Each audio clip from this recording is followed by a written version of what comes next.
Before the start of the latest pop culture primary source dissection, I want to turn your attention to the show's Patreon and Substack pages. Becoming a patron at patreon.com/EPS podcast is the surest way to show your financial support for the show, with membership tiers beginning as low as $3. I would go even lower, but Patreon won't let me. By becoming a member, you receive early access to show content, and depending on the level, exclusive offers such as being a guest on the show and determining the next topic to be addressed. The Everything is a Primary Source over at substack.com is also a source of extras, most notably the second halves of episodes.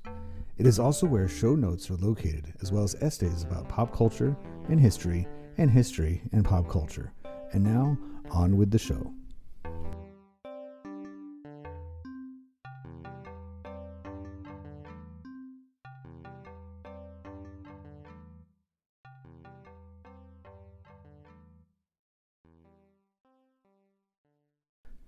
Dungeons & Dragons has seen an uptick in exposure these last few years, thanks in large part to its heavy presence in the storyline of Netflix's Stranger Things.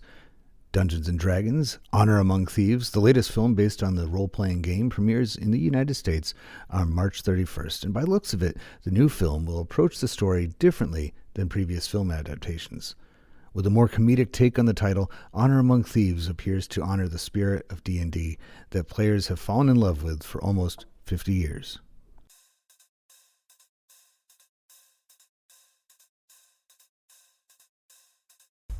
To get the inside scoop on Dungeons & Dragons, I turned to Rob Vader, one of the hosts of the We Met in a Tavern podcast, who I actually did meet in a tavern a few months ago, a show dedicated to talking about the latest characters and quests over a satisfying craft beer or two.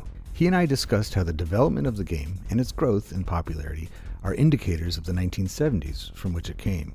We also look at the controversies the game has induced in its early years and how that, too, is very telling of the society and values of the 1980s.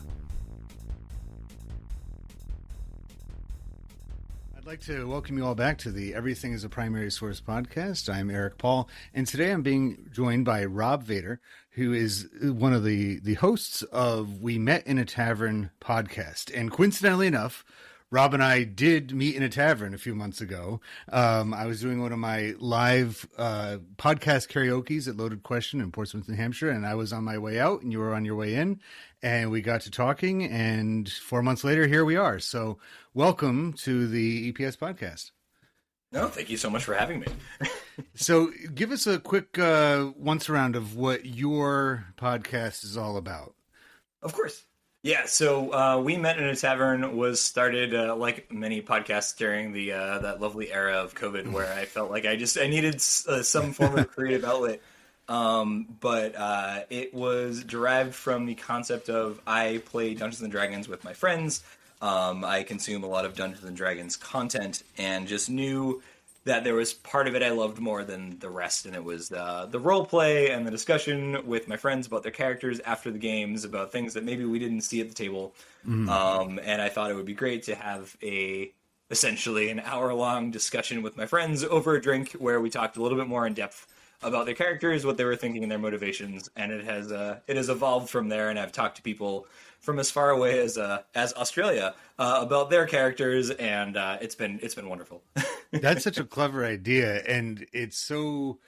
I'm assuming that the game itself, well, maybe for a younger audience, not so much, but for an older audience, it definitely kind of calls for beers, and having some kind of, because it has that medieval feel to it of taverns and having ales and stuff like that being clinked together with big tankards of something inside. So of course, I mean, you can't drink water in those times. The water is tough. Yeah. So and what we do, and so I'll tell you my Dungeons and Dragons. I have one experience with it, and it was as far as playing it, and that was a couple years ago with a friend of mine who actually has been on my podcast a few times. Her name's Audie, and she's an author. And so it was like she played as the dungeon master, and then she went easy on us because my wife and I, we had never played before. So she walked us through it, and she's an author, like I said, so she has like that storytelling, she's really good at making stories go as along. One of my favorite components of it was the character creation part. Like, I love just sitting down and starting with the different, and like doing a little sketch of it on the pad, and writing all your attributes and stuff like that. What is your favorite part of playing D&D? So honestly, and again, it's why I made the podcast, is very much that. I have for anyone who uses the digital tools, I use a website called D&D Beyond, which is now like an official partner of Wizards of the Coast. But I have more characters on that account than I can count. Like, it's a problem. Like, I just randomly, and I have an idea, and I'm like, oh, this would be a great character, and the sin is I don't get to play half of them, and I dungeon master myself now. So part of wanting to do the podcast and what I love about D&D is creating characters, talking about people's characters, and just getting into that like minutia around the role play, because it really does, like, the simplest things, such as like deciding to attack an enemy, can really come down from a role play perspective. Like, sure, there's game mechanics, and I love strategy games and video games, but there's also like, this is probably the wrong decision from a strategy perspective, but my character cares about this, so I'm gonna do it. And I don't know, I love digging into that, and I love thinking about that. It's like acting in a way. You're kind of putting like your own, like you put your character's intentions before your own. And that might be part of the reason why a lot of people over the years have gotten into D&D. So what we do on my podcast is we break down things that are not usually considered to be historic artifacts. In this case, a game. I don't want to just simplify it by calling it a board game, because I think it's more than a board game.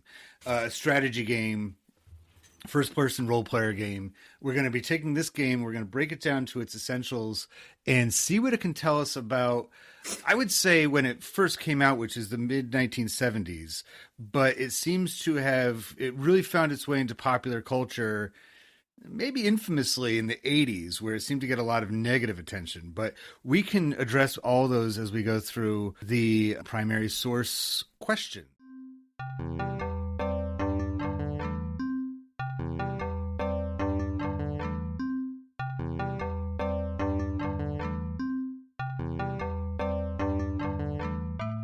When it comes to analyzing a podcast, when it comes to analyzing a primary source, we can start pretty much anywhere on this form. But when designing this, I start at the top with the material it's made from.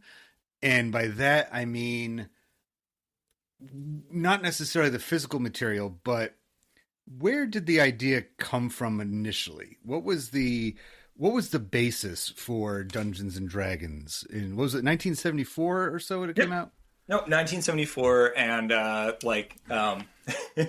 will say I was intimidated to be on the podcast, primarily because I'm what I would call a history minor, but like I never wanted to take research methods, so I just kept taking 4,000 level history classes instead. So I have about the same history background as like a true history major. I never got any of the paperwork to go along with it. But so primary sources, secondary sources, like these are things I love talking about. Good. Okay. So I did my research again beforehand, because I stumbled into D&D pretty late in life. But yeah, so 1974, and it was made by Gary Gygax, and I cannot remember his partner's name in it, but it really stemmed from, they played a lot of war games. So like true on strategic battlefield-esque games where there are rules and structure, and they created Dungeons and Dragons in a sense to kind of make that into like a fantasy realm, to give it a little bit more of a storytelling perspective, which isn't something that exists in war games as much. So I think it stemmed from war games, but wanting to add a little bit more flair to it and have it not be so just so rigid, and like add a little bit more storytelling. It also came at a time where like high fantasy was starting to come back into the main sphere, and it takes a lot of especially if you look at the old lore, it takes a lot from like Tolkien and that era. So So it kind of matches up pretty well with, I would say, the time period, because I think about the imagery, like you said, high fantasy type stuff. It seemed like that matches up. Like in music world, there was a lot of like the early heavy metal groups that were showing up, and they were decked out in what could only be described as almost like knight's armor, like leather, bracelets with, I'm thinking like Judas Priest. I'm Yep. thinking, there's like this kind of, just kind of not facade, like a cosmetic appearance that existed in late 60s, early 70s that dive back into the, just kind of like a general medieval, right? Not even like a specific time or place in the past. Now, I was doing some research on my own too, and it seemed like there was a game that Gary was involved in called Chainmail, which was a war game as well. And that one seemed to be actually rooted in real history. Whereas, do you think Dungeons and Dragons, that was intentionally involving things kind of fantastic as a way to give itself a bit more, and its players a bit more liberty with their imaginations, instead of just saying, okay, you have to stay within confines of reality. You can't, be, this is the Third Crusade. You have to behave like it's 1215, is there anything to that, you think? No, I do, and I mean, at the time itself, specifically, like just in the early '70s, I mean, escapism is kind of a pretty big thing. We're getting out of a lot of dark times, and just finding a way to kind of avoid living in those times at all, and just being able to explore kind of the more fantastical and uh honestly psychedelic drugs, etc. Right. But like, getting a little out of your own body and moving into this creative space was definitely a thing that was happening. I think even to this day it's part of the reason why that people still dive back into it. The taking imaginative liberties and kind of escaping the day to day and being in a little bit more of a fantastical mindset is it's a lot of fun, but it also just puts a lot of it's a different stressor that I don't think we get every day.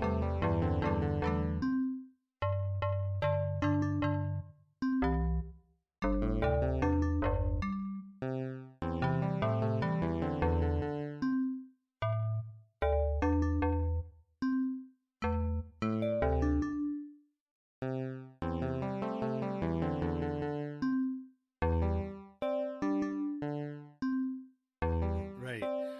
I've seen, like I said before, I've played it once, but I've definitely known people who play it more habitually. Like when I was in college, there was a group of guys in my dorms who met, probably once every week, I would say, and they would be sometimes up pretty late. I was an RA and I was doing my rounds at like 1 a.m. and they would be, and I remember one time coming across, they were in one of the common areas in the dorm, and I was like, one guy was like, his head was, he was against like the window and he was like pounding it like he was all mad, and somebody else is just kind of like, and I'm like, what is going on? And I asked one of the guys later because I was friends with one of them, and he's like, oh yeah, it was just a campaign that went, he's like, he made it seem like, you know yeah, you kind of have to be doing it to understand, but um there is a commitment to it, right? It's not as simple as like Monopoly, where you're just gonna, play and be like, all right, I'm tired of this. Like, you really kind of have to find your way through it. You have to problem solve. You have to story tell. You have to maneuver and navigate. And like you said, I think that matches up pretty well with, especially the youth of that time period, the 70s and the early 80s. In a lot of ways, that the kids and teenagers of that era were kind of cast out to deal with things on their own, like adult type problems, but, on their own. And so, and not a lot of adult supervision because mom and dad were both at work, or maybe it was just mom or just dad that they lived with. And so, they were in their basements playing this game and just kind of using the wits that they would have to use in real life to do well in this game. So I don't know if that summarizes or gives any kind of, if there's any credibility to what I just said, but that's kind of the way I take away from it, is that it's not a straightforward game. It's one that you do get deeply involved in. No, it really, really is, and in the same way that you're talking about your your dorm mates, like there is this. It's hard to explain to some people because if they've never played or they've never experienced like a role playing game, I don't think they might not get it. But the way that our brain forms memories when you imagine things, so this happens a lot for writers, but that's activating those same areas of your brain. So if you're playing this game where you're all imagining a scene together and these things are happening and you fail, that gets stored in your memory bank just as solid as if, like you did really bad on a test at school. Right. And yeah, and in the same way, those successes, like to this day, there are things that happen in our games that I think me and my friends are like, we'll talk about as if we all did. Like, oh, can't you remember when we saved the cat? Like that was such a big deal. And like, we remember those things. But I do really think it has a lot to do with that time period and those, where the youth was finding their outlet, honestly. And was that one of the reasons why it got bad press, was because kids were getting into it so emotionally and so heavily into it that their parents were fearful that they were going to be either consumed by the game or so taken by the game that it would distract them from things that their families wanted them to care about, like school and church and, all the traditional outlets. Is that where it started to get some of the negative connotations? Yeah, from what I understand of it, and honestly, like the transition from the 70s into the 80s it's a really interesting time period. The Satanic Panic in general is just it's a lot, and I think it's a mix of in the 70s there were a lot of fairly young parents who kind of got into it. They had kids. They did this traditional have 2 to 3 kids, and then when the oldest gets to a certain point, they take care of the younger ones, and then you kind of go off and you do your own thing. Mm-hmm. But then when we got into the 80s and some different things were happening in pop culture, this fear that their kids weren't doing what they should be doing, that they were involved in these in illicit drugs and cults, etc., started coming out. And Dungeons and Dragons, unfortunately, it was a game played by like a counterculture. It was for lack of a better term, nerds played the game.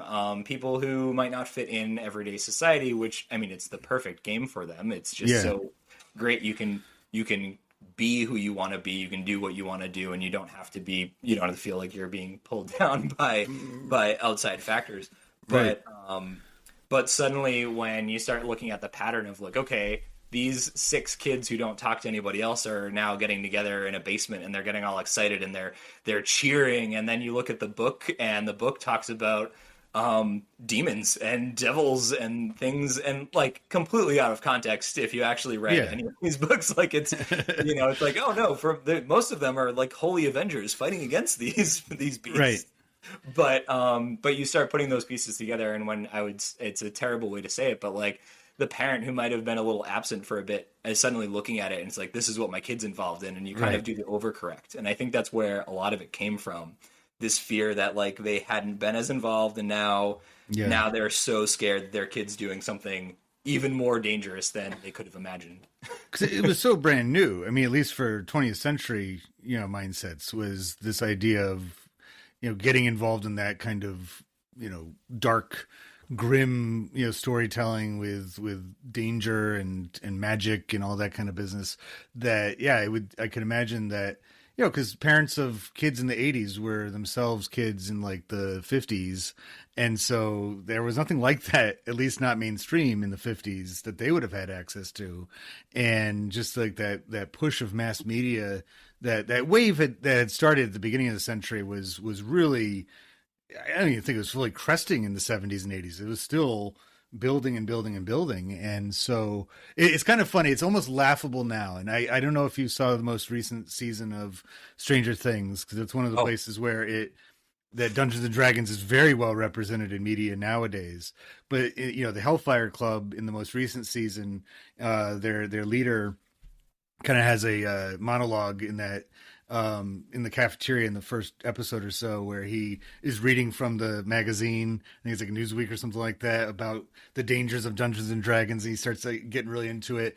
and we kind of laugh at it. It was made, for the 2020s, Stranger Things was. So we're kind of chuckling, being like, people were afraid of this. Like, they had no idea what was coming down the pike, in the 90s and the 2000s with the rise of the internet. Dungeons and Dragons at that time was self-contained, right? It was.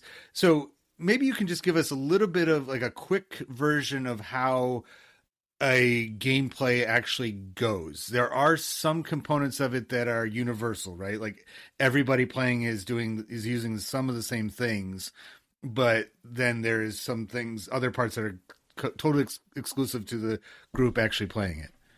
No, of course. So like, just like any game, there are rule books. We like to call them guidebooks because at the end of the day, where you're talking about narrative storytelling, things are guides a little bit more than they are like strict. But we do have so there's a book for players, there's a book for the dungeon master, and those are kind of your big ones. A standard game, your dungeon master is in control of the adventure, at least the major set pieces that are going to be there. Think of them as the author, but I would use that term very loosely because everyone at the table is going to have a lot of influence over where the story goes. Okay. But again, actually, they're more like a stage director. So they're going to make sure that the pieces, they know when the pieces should come out and what pieces you're going to be interacting with. And then everybody at the table, each player has a player sheet, which has a fair, about 6 stats on it. Those stats, like strength, charisma, constitution, which is like your health. You've got those stats, which will then affect rolls that you make. And when I say rolls, you have a set of very varied polyhedral die. So anything from your standard Monopoly dice, like a D6, all the way up to a D20. Which is 20-sided dice. Oh, the D20 is like that is your number one die in the game. But we also have something as small as a D3, which looks like a little triangle. And if you ever thought like stepping on a Lego piece is bad, try stepping on a D4. Like a D4 is awful.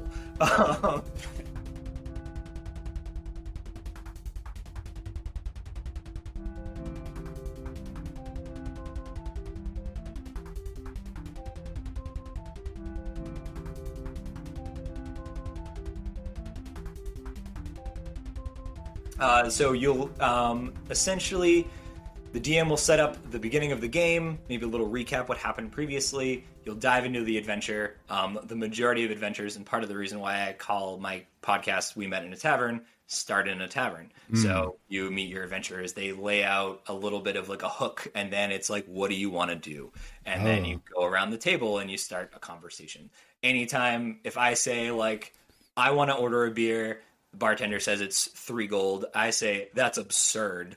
Then it's like, okay, roll a charisma check to see if you can get him to come down on the price. And then I roll my dice. And it'll start out with small things like that, but it'll eventually, in the same way story would, unravel into suddenly we're 3 levels deep in a dungeon hunting a dragon, for example. Yeah. And how does the board, because I've seen like the board, when I played that one time a couple years ago, we didn't involve a board at all, but there is different like structures you put on the board, right, as you go along. So it is, that is actually one of those that is very table to table, house to house. A lot of people live very heavily in the camp of theater of the mind, in the sense that there would never be a board. You don't need it. I am 50-50. I think theater of the mind is great, but I also spend a lot of money on miniatures and maps and the ability to lay those things out, because there are rules to combat that having a map, having a board can be a lot more useful for, such as, usually use 5-foot squares as blocks.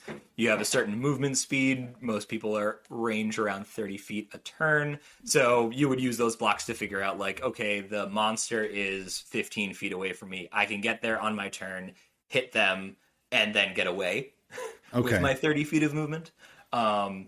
But yeah, you don't need anything too particular. Usually a piece of grid paper is kind of all you really need, which I think is one of the best parts.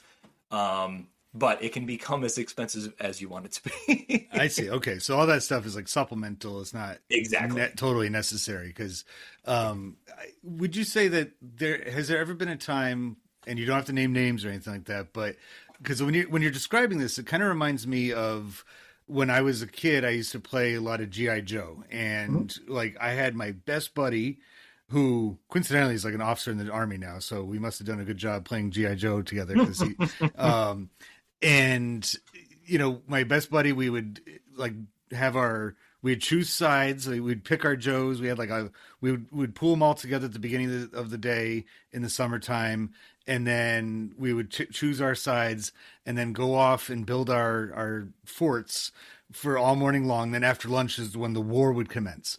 And we loved it because we were both on the same page. Like we both understood, like, this is a car or this is a tank. It can't fly, you know, or, you know, this is a, whatever, like, you know, we can't just pick up a pine cone and say it's a bomb. You know, it's like, no, you need to actually have some rhyme and reason to it. And then when I moved away and joined a new neighborhood, I tried to play G.I. Joes with some neighborhood kids, and they have like one of the, you know, an upside down snowcat, and they're making it fly around. And I'm like, what are you doing? And I'm like, so has that ever happened with you when you're playing D&D and somebody's just not, they don't play the same way that you or the rest of the people do? Does it get kind of frustrating in that way? Yeah, so the big thing there actually is so that's what the guidebooks are helpful for, just for leaning back on, but it also really does, like, in the same way of moving neighborhoods, and suddenly you get to this new group of kids who, you know, they do think pine cones are bombs. It can be table to table, and it's one of the parts I like about the game, because I mean I like board games, I like rulebooks, but I also like flexibility. And with D&D, one of the best tools you have is your dungeon master, and they can set up a lot of house rules. They also are there to make gut checks, because if you're in the middle of a fight and, for instance, say like, hey, I pick up this bomb and I'm going to throw it, you could probably go through the book and see how realistic that would be, and like, can I really do it? Would that work? But it also kills the pacing. So that's a moment where you look at your DM and your dungeon master makes a call, and one of the kind of the social contract that you have with the dungeon master is like, you accept that they're going to make the most fun game for everyone at the table. They're going to make it fair to a degree, and if we can do it, so can the monsters. Is the other Okay. But yeah, they're not. That's not to say that there aren't pressure points, or aren't moments where a ruling doesn't go in everyone's favor, and because of some of that flexibility, there can definitely be some frustration. But I think if it's done right, it actually is what makes it more fun to me than some of the stricter, like Warhammer would be a lot like how you were playing G.I. Joes with your friend, where like it's like, no, I have this tank does what a tank does, Right. And you all agree on that, and that's great, because like there's no arguing. It's just like, it does what it does.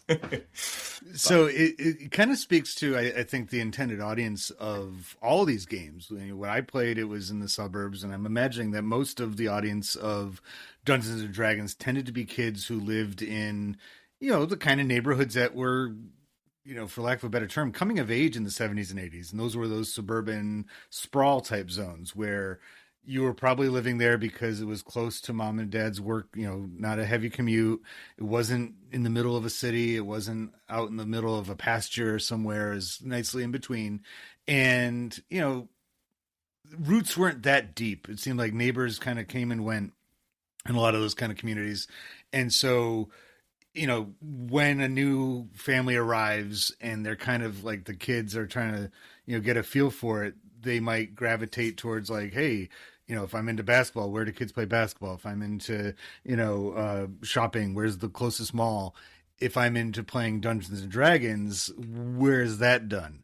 Would you say that checks out as far as like the intended audience of the game? Was it predominantly popular, you know, in suburbia more than it was in urban areas? I think from what I've gathered, it was much more popular in suburbia, and it was primarily because if there was a place where there was a fair amount of kids who had to find something to do with their time and were also left to their own devices. It was in suburbia more than it was in the city. Cities kind of adopted like after school programs a lot earlier than the suburbs did. Right. Suburbs, you kind of had like, even I grew up in the 90s, but I was for lack of a better term, a latchkey kid. And, Right. Yeah. like, yeah, they, my parents loved me, but I definitely was just allowed to do whatever I needed to wanted to do until dinner. And even then after dinner, as long as it wasn't dark, you could stay out. Yeah. So I think it worked in that favor. And one of the places where D&D, I think, became pretty popular were public libraries, because the books would become available there. Oh, okay. And yeah, so if, again, counterculture, hang out at the library, Yeah. and anybody could go there.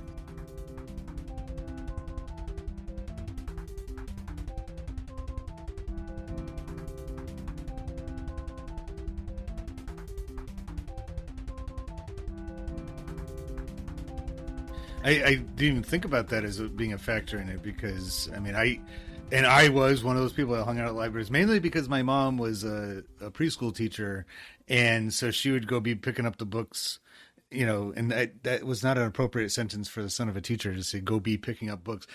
She would go and pick up her books for the coming week, and she was so thorough with it. She would spend hours, and so I would go and either I would do my homework, but that usually involved this is actually before the internet. So I would go digging around at books that interest me and, get lost. And that's how I fell in love with rock and roll, is because there's these rock and roll encyclopedias, and it just like seems total counter to rock and roll to read about it, like A for ABBA, it's like, but I would just like get into it. And I know that they had games in the library.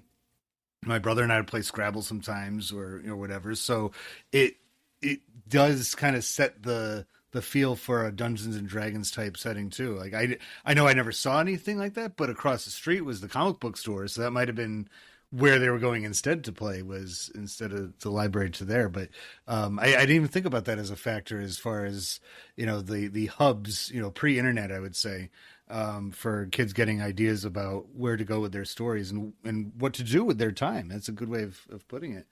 So moving along with the, I just want to talk about the presentation of media. So I'm actually going to be putting this episode out. I just learned about it recently, that there's a Dungeons and Dragons movie coming out. There is. And now, so it's coming out at the end of this month, and so I'm going to be putting this episode out just right before it actually screens for the first time, and it's called Dungeons and Dragons: Honor Among Thieves. And by having the colon and the subtitle, it makes it seem like it's one of several movies, but to my thinking, they haven't done. I know they had Dungeons and Dragons cartoon in the 80s. I used to watch that, but have they made movies recently out of this? There was at least one made in the early 2000s. From what I've heard, it was not great, but there's like a little bit of like campy love for it. And I believe there might have been one more before that. Historically, they have not done well. They have not been the best movies, but we're finally in, honestly, the peak of the nerd renaissance that we've had over the last 10 to 15 years. And we're finally at a point where I think we're trusting storytellers and directors to actually just dig in and not be so concerned with like pleasing the masses. We've left blockbuster film, like the idea of a blockbuster, not the video rental company. We left them too, but we left the concept of we left the concept of having like that big summer box office blowout. That's gone because of things like streaming services and more niche media. But I think we're finally at a point where we're like, okay, there's an audience for this. We're gonna make it for that audience. And I've got high hopes for the Dungeons and Dragons movie. From what I've seen from it, they're not taking themselves too seriously. Wizards of the Coast is fully sponsoring it. So we'll see. Okay, good. Because now the screenplay, one of the directors and one of the writers of it is John Francis Daly, who is he played Sam Weir in Freaks and Geeks, which is one of the places where D&D has been represented in media. I would say pretty well. Like they show it's the geeks who are playing it, but in the final episode of the series, one of the greatest character development moments is when Daniel Desario, who's one of the freaks, he's kind of the bad boy in school, gets forced to join the AV club where all of the geeks hang out, and they invite him over to play Dungeons and Dragons. Have you seen that episode? I haven't, and I'm a big Freaks and Geek fan, so I'm sad that I haven't seen it. But... And the episode title is called Disco and Dragons because it's about, one of the other characters gets heavily into disco music, and then like I said, Daniel Desario comes over and plays D&D, and when they're pitching it to him, because like they're talking to the character, and they're like, yeah, he's like, you want to come over for Dungeons and Dragons, and one of them's like, what are you doing? Like he's a bad kid, like he's gonna ruin it for us, like he's and he's like, well, what is it? What do you guys do? He's like, well, we just eat junk food and play this game all night. He's like, yeah, that sounds kind of cool, and so he ends up showing up, and he makes I think it's a troll or some kind of dwarf. No, he becomes a dwarf named Carlos, and he wins. He finishes the campaign, and it's a great episode because they don't make fun of Dungeons and Dragons. Mm-hmm. I would imagine that somebody involved in one of the creators, the writers, played the game and understood it and appreciated it. But it's set in 1980, 81, so they are taking part in kind of that subculture, is it good, is it bad kind of thing. But they treat it very well. So when I saw, and actually just now, when I saw that it was John Francis Daly, who is he's like one of the main characters of the show, he must have held that with him then. He must have really appreciated, and maybe, I'm sure, to make it look that much more authentic, that he knew how to play the game. He probably learned how to play it, or maybe knew before, filming Freaks and Geeks. But I think that's kind of appropriate that of anybody who's involved in creating this action adventure movie, that it would be Sam Weir, that he's going to be, part of it. No, I love that. And honestly, I think I've looked back a lot because D&D came into my life probably like 7-8 years ago, but there's a lot of reference to it over time, and certain ones take it more seriously than others. It's the butt of the joke a lot, but in the last 10 years, the amount of people who have come out of the shadows to talk about how like they love D&D, and it was something that they actually always played. A lot of actors who like play it on the side. I want to say like half of the cast of True Blood was all like really into D&D, and they had like a secret game. But it's always really exciting, and and I think it's great for all those people. Like Matthew Lillard's one of those actors who's held on to it, and it's great because they're finally at a point where it's like they can talk about it all the time, and it's also like it's not the counterculture anymore. It's like the culture. Now, this rarely happens with the EPS podcast. At the time of publishing this episode about Dungeons & Dragons, a new Dungeons & Dragons movie is about to be released. The randomness that is at the core of this show has for once lined up with a current pop culture event. So what does Rob want to see with the new D&D movie? Take a listen. Dungeons & Dragons, the movie, needs to do to be good is to not just be your run-of-the-mill high fantasy action movie. Like, we have Lord of the Rings, we have Game of Thrones, there are plenty of that content. They need to make sure that this is Dungeons and Dragons, which means it needs to be a little chaotic. The story needs to go in weird places. It needs to be a little bit funny, but it also needs to know when to take a beat and be serious. One of the things that makes the game so great is you can go from making fart jokes to suddenly like having your best friend rolling death saves, and like the night gets real serious real quick because this character you've played 20 games with is potentially no more. Oh, no. And I feel like if the movie starts playing off of those kinds of beats, the ability to have the story get a little ridiculous, not as formulaic, sometimes things just end and a new story begins. I think if they play with those, I know Deadpool kind of overdid it for a lot of people, but I think there needs to be at least one fourth wall break somewhere. We need someone's character to die and then come back and get played by the same actor. I would love to see something to that degree. Or just to begin or end, do like a end slate on people playing at a table. That's just a short clip from the second part of the episode, which will come out later this year. You can listen to it now, though, by going over to patreon.com or Substack and seeking out the EPS podcast there. Otherwise, thank you for listening to the EPS podcast, where everything, including Dungeons and Dragons, is a primary source. We'll talk to you next time.